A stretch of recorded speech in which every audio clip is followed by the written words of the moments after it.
68편 5절 말씀에 그의 거룩한 처소에 계신 하나님은 고아의 아버지시며 가보의 재판장이시라.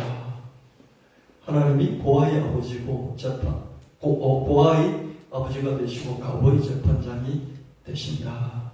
하나님 모든 우주 삼강 만상의 주인이시고 그리고 모든 인간의 아버지가 되시겠죠. 그러나 특별히 성경은 고아의 아버지다, 가보의 재판장이다.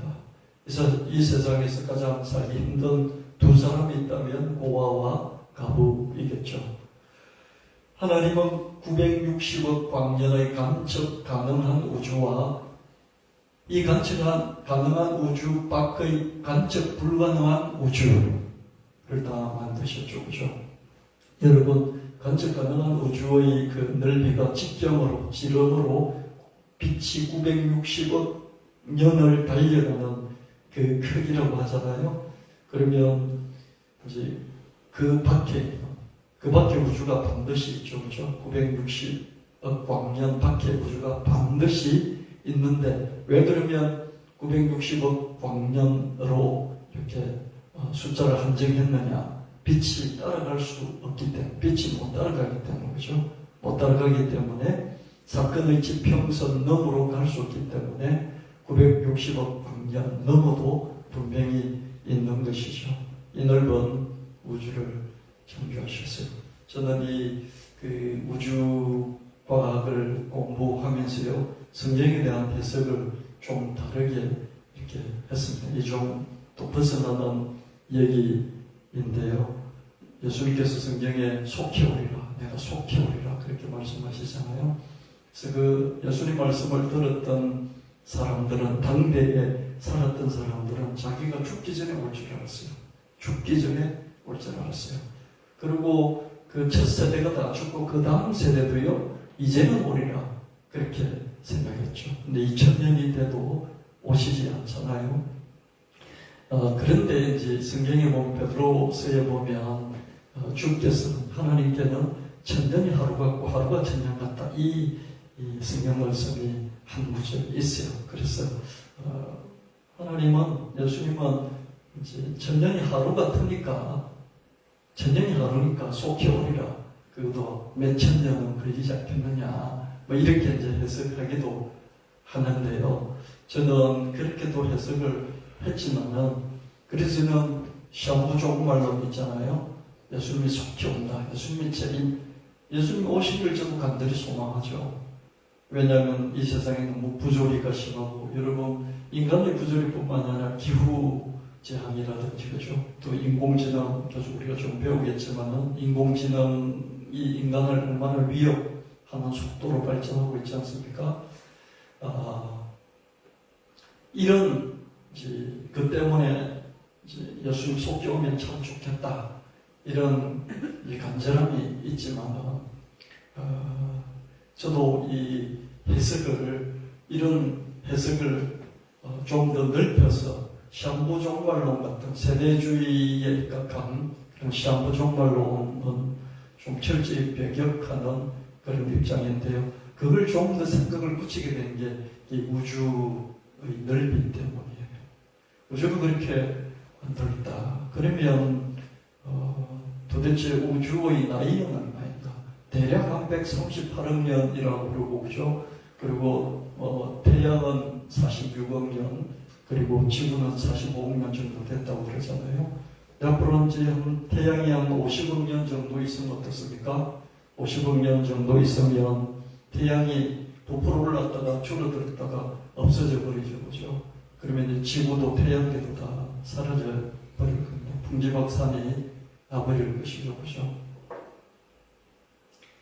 이런 우주의 어떤 나이들을 계산해 볼 때, 그죠? 예수님이 속히 오리라 그럴 때 그 속히의 개념이 한 억년 정도 되지 않을까? 아니, 억년이 아니에요. 지구의 나이 한 45억 년 정도 되지 않을까? 뭐 이런 생각까지도 해보게 됐습니다. 그게 예수님 속히 온다는 것이 뭘까요? 우리의 시간 개념하고 하나님의 시간 개념이 정말 다를 수 있다. 영원이라는 것은 960억 년도 아니잖아요. 1000억 년도 아니잖아요. 그죠? 그 계산이 의미 없는 그런 개념이 영원이지 않습니까? 그런 의미에서 이 우주론의 입장에서 따져보면요, 불교적인 시간 개념이 좀 더 의미가 있더라고요. 기독교인들은 불교적인 시간 개념을 좀 받아들일 필요가 있겠다, 이런 생각이 들어요. 불교에서는 찰나, 한순간을 찰나라고 그러고요, 1초가 안 되는 그 순간을 찰나라고 그러고요, 그 대립되는 개념으로 그죠? 급이라는 개념을 쓰잖아요. 급, 그죠? 영급, 이런 말을 씁니다. 급은 뭐냐면요, 천지개벽에서 또 다른 천지개벽까지, 그러니까 우주가 탄생해서 없어져 버리고 또 새로운 우주가 생길 때까지 그 시간을 말하는데, 대략 그죠? 사방 40리의 이 사방 40리 되는 큰 성 안에 겨자씨를 전부 다 집어넣어서 그 겨자씨를 100년마다 하나씩 끄집어요. 100년마다 하나씩 끄집어요. 그래서 그 사방 40리의 성 안에 넣어두었던 그 겨자씨를 100년마다 하나씩 꺼내서 그 겨자씨가 다 없어지는 그 시간보다도 좀 더 긴 시간을 급이라고. 그래서 대략 숫자로 계산했을 때 한 43억 년 정도 된다. 그렇게. 불교는 급, 이렇게 이야기하잖아요. 급을 다루니까 급에서 수많은 윤회들이 계속 일어나면서 그 윤회를 거듭하는 걸 중생이다, 이렇게 이야기를 불교에서 하고 있습니다. 천지가 한번 생겼다가 다음에 없어졌다가 한 번 더 생긴 이 시간을 급으로 그렇게 한 43억 년 정도 이렇게 본다. 이런 불교의 개념, 이 급을, 그죠? 이 급을 억만번 겪는 것을 억급의 시간이라고 그러잖아요. 억급도 영원한 건 아니죠, 그죠? 그래서 영급이 있습니다. 영원한 급. 그래서 이 불교의 시간을 좀 우리가 받아들였어요. 여러분도 100년 내가 산다, 이렇게 생각하지 마시고요. 급을 산다. 1급을 난 살겠어. 그럼 43억 년이잖아요. 아니야, 나는 영급을 살겠어. 그 급이 영원히 반복되는 그 시간을 억급을 살겠어. 영급을 살겠어. 이런 개념을 좀 가져보면 어떨까. 그래서 예수님이 속히 오리라니, 속히도 한 1급 정도, 앞으로 한 예수님 오시려면 1억 년, 한 40억 년, 태양이 망하고 나서 오실지도 몰라. 하늘 새 땅을 데리고 오시는 그 주님. 이렇게 또 생각해보면 어떨까, 이런 생각이 들었습니다.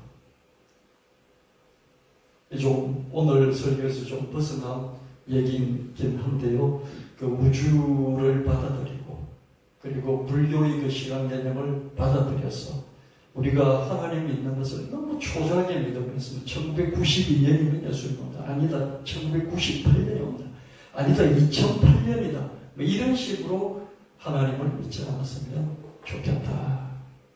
영원하신 하나님이라 그러면서 저와 여러분이 너무 조급하게, 너무 시간의 그 짧음의 그 촉박함 속에서 믿는 게 아닌가, 이런 생각도 해봤습니다. 하나님은 이 가운데 무변한 우주를 만드시고요, 이 모든 우주를 감량하시면서 이 억급의 시간을 다스리시고 영급의 시간을 다스리시면서 또 이런 간척 가능한, 간척 불가능한 우주를 만드시고 다스리시면서, 그리고 다스리되 그 모든 우주와 시간 밖에, 이 억급과 영급의 시간 밖에 계시면서, 이 공간의 밖에 계시면서 이 시간을 돌리시고 이 공간을 돌리시는 부동의 동자이시다. 자기는 가만히 있으면서 이 모든 걸 돌아가게 하시는 그런 분이시다.